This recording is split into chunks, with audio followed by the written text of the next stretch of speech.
Surprising Bulls trade incoming reports reveals wild moves surrounding Coby White and the two teams that are after him.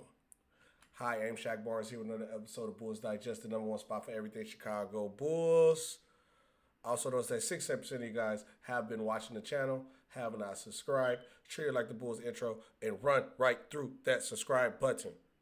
You know how I do when I do videos. I do not waste you guys' time. Let's get right into the news. The Warriors may unite Steph Curry with the Bulls' 20-point per game star guard via Moses Moody swap. Obviously, that star guard is Coby White. So the Warriors are front and center trying to acquire Coby White to the team. Obviously, you know, the Warriors are on their tail end with Steph Curry, so they're trying to go all in.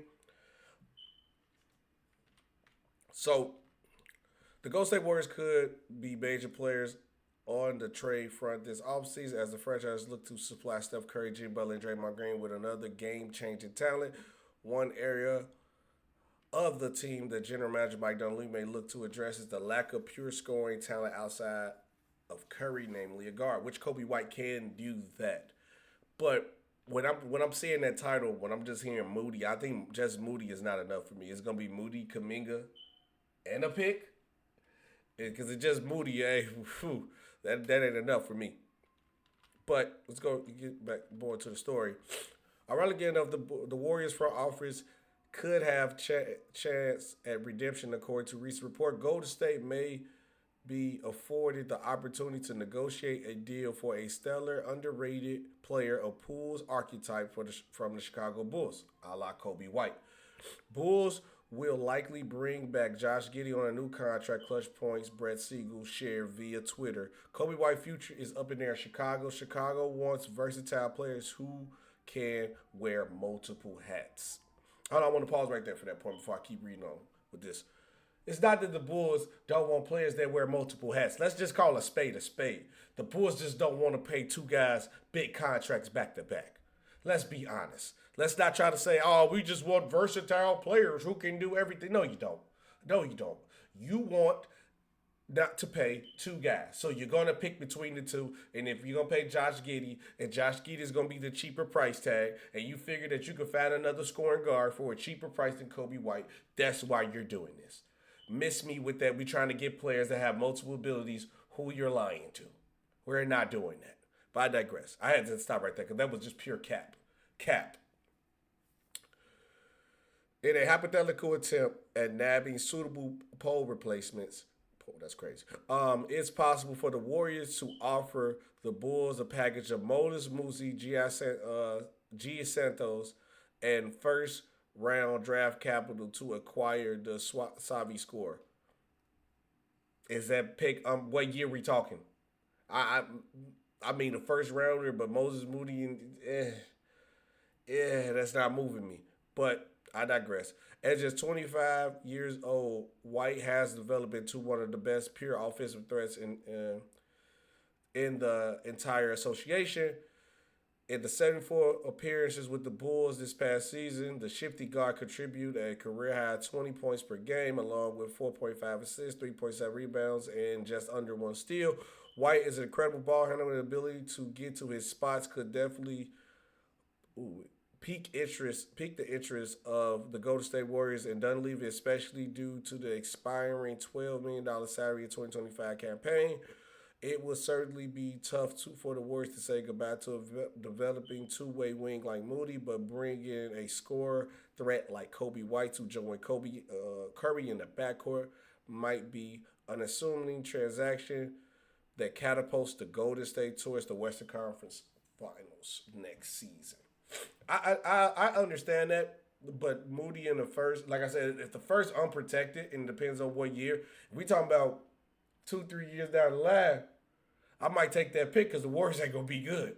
Now we might be talking, you know what I'm saying? What we in 2025, a 2028 first round pick, maybe 2029, unprotected. Oh, I might take that because the Warriors going to be bad by that point in time. I might, but I just feel like this is just not enough for me. It's just me personally. I just feel like it's not enough. The other team involved, new trade proposal provides Orlando Magic with a massive offensive boost. So, who is that? Obviously, it's Coby White. The Orlando Magic front office face a crucial offseason. They need to add another scoring option to elevate pressure for Pablo Banchero, Franz Wagner en route to elevating their third worst scoring unit. Jalen Suggs' offensive game is improving, but a deep injury history of lack of true point guard capabilities leave more questions than answers. The organization is financially limited, but it can acquire a up-and-coming star with relative ease.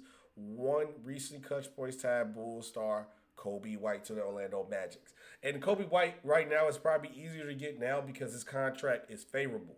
But if you do try to acquire Coby White, you're knowing that his contract is up, you're going to take that risk unless you play. You got to sign him. You have to sign Coby White.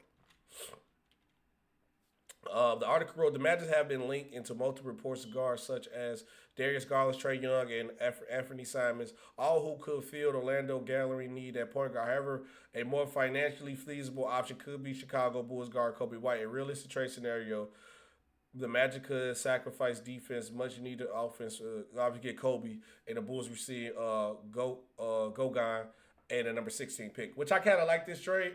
I've been seeing other trades too, where Cole Anthony has been heavily involved. And another one I'm going to show you another trade I see with Jonathan Isaac that's been more involved. So I've been seeing more things leaning towards that. But this is not a bad trade to get because I understand a lot of people are going to be more attracted to Coby White because of the financial, the contract. It's more about the contract than it is about the player sometimes, guys, unless it's like a superstar. So you move in a contract. What contract is more easier to move? The Darius Garland's contract, Trae Young, Anthony Simons, or Coby White's? It's obviously Coby White. And you're going to get the same kind of production that you're going to get. I'm going to take the guy on a favorable contract. But you understanding, the Chicago Bulls should understand this too. The team's going to try to lowball us and try to be like, hey, I don't know, I don't 100% guarantee I can keep this guy. Because you got to, hey, look, you traded for him, that's your problem to figure out how to sign this extension for him. I know my asking price. Do not try to let them dupe you to lower your asking price for Coby White because Coby White is on a 1-year deal. You chose to trade for this player knowing that he's on a 1-year deal. We perfectly fine with keeping this player. So don't go away from what you guys got set. But obviously, the new blockbuster 3-team trade proposed sent Coby White to the Orlando Magic. Bulls get assets, Hawks get a 2-way guard. And the trade is the Hawks will receive Ayo Dosunmu, which it would kind of hurt. But at the end of the day, somebody going to have to go with Chicago if he start making these moves. The Magic's going to get Coby White and Javon Carter. The Bulls receive Jonathan Isaac, Jet Howard, Kobe Buffkin, 2025 first-round pick, 2027 second-round pick, 2030 second-round pick, 2031 second-round pick. Honestly, I don't really like this one. Too many second-round picks for me. I want more first. If we go get assets like this, let's get some first. I'd have been. You could just give me 2 firsts and get rid of the other second. Get rid of all the other second-round picks. Because I'm getting rid of Coby White and Ayo, so I'm getting rid of my whole backcourt.